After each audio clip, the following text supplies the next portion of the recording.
billahi minasyaitonir rajim. Bismillahirrahmanirrahim. Assalamualaikum warahmatullahi taala wabarakatuh. Alhamdulillahilladzi hadana li hadza wa ma kunna linahtadiya laula an hadanallah.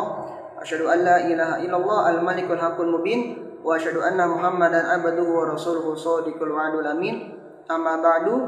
Alhamdulillahirabbil alamin.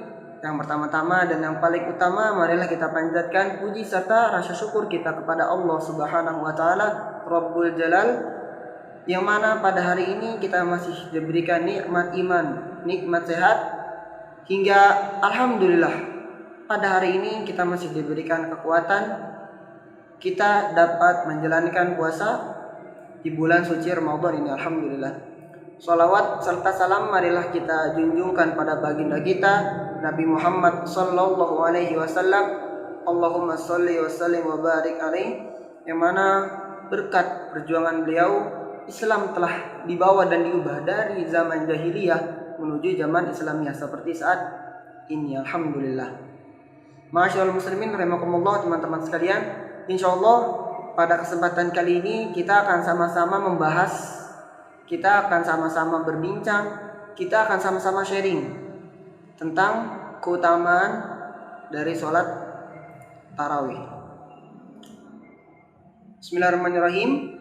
Sabda Nabi Muhammad SAW dalam hadisnya, "Man qama ramadhana imanan wa ihtisaban, ghufira lahu ma taqaddama min dzanbihi."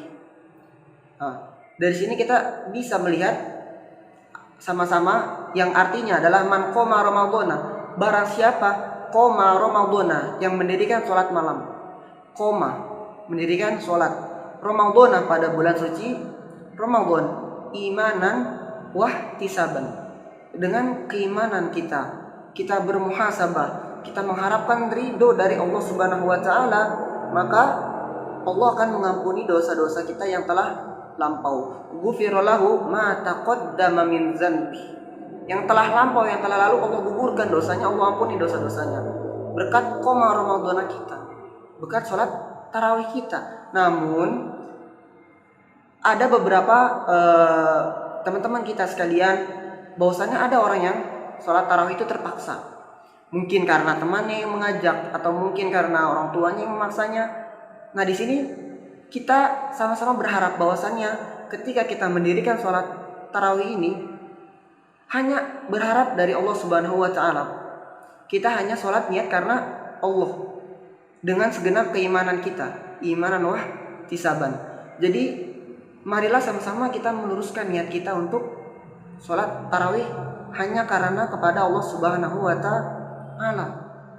Jangan sampai niat kita kepada yang lain. Contoh, semisal niat kita belum lurus kepada Allah Subhanahu wa taala, kita tarawih masih terpaksa karena kita malu sama teman-teman kita karena kita belum tarawih, niat kita belum lurus. Mari sama-sama kita belajar untuk meluruskan niat kita dengan cara kita terus sholat dengan ikhlas, mengharapkan ridho dari Allah Subhanahu wa taala. Insyaallah. Masyaallah muslimin rahimakumullah, teman-teman sekalian, bahwasannya tarawih ini adalah sholat sunnah, ya.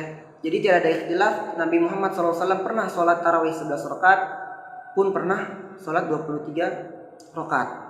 Nah, jadi tarawih ini adalah sholat sunnah, tapi sunnah ini sangat dianjurkan pada bulan suci Ramadan. Kenapa? Karena tidak ditemukan pada bulan-bulan yang lain. Contoh Syawal nanti, apa pada Isa ada tarawih? Ya, nggak ada kan? Cuma ada pada bulan suci Ramadan. Makanya sunnah sholat ini sangat dianjurkan dan insya Allah ringan. 2 ya, contoh kita ingin 11 rakaat, 2 lalu setelah itu ditutup witir dengan 3 rakaat. Nah, di sini bahwasannya kita tahu di setiap hati seorang muslim akan resah kalau tidak sholat tarawih. Kenapa bisa resah? Karena di setiap jiwa seorang muslim, di dalam hatinya pasti ada tergerak dirinya untuk mengerjakan sholat tarawih ini. Karena dia pernah sempat berpikir bahwasannya tidak ada di bulan-bulan lain yang ada sholat tarawihnya. Contoh, di bulan Rajab apa ada tarawih? nggak ada.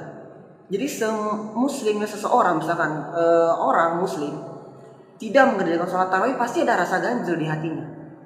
Sekalipun dia sudah biasa, hari pertama contoh dia tidak tarawih, hari kedua dia tidak tarawih, ketiga dia tidak tarawih, biasa-biasa aja gitu dia meninggalkan tanpa adanya sebab, dengan sengaja dia tinggalkan, pasti di hatinya ada tergesit bahwasannya rasa resah dan serasa tidak lengkap dalam dirinya, karena dia telah meninggalkan suatu yang sunnah yang sangat dianjurkan oleh Allah Subhanahu wa taala dan pernah dicontohkan oleh Nabi Muhammad SAW.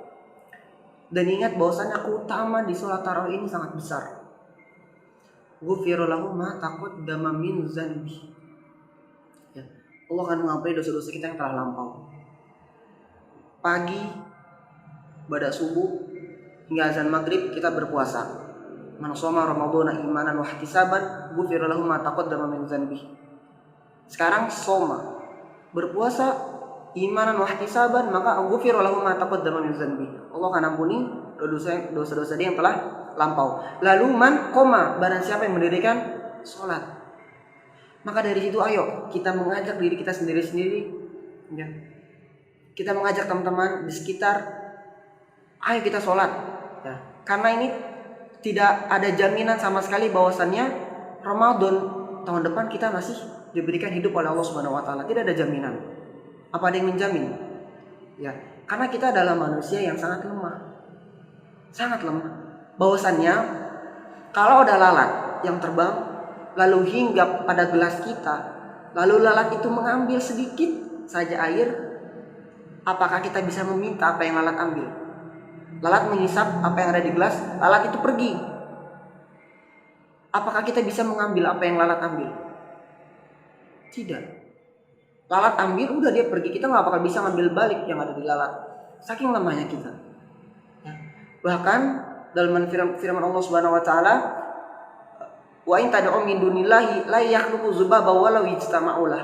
Andaikan semua yang selain Allah dikumpulkan kita, ada para malaikat, ada jin.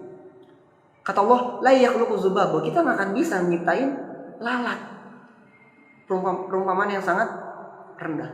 Maka dari itu keutamaan sholat tarawih ini sangat besar fadilahnya. Maka dari itu marilah sama-sama kita ajak diri kita sendiri, teman-teman, keluarga kita untuk mendirikan sholat tarawih secara berjamaah.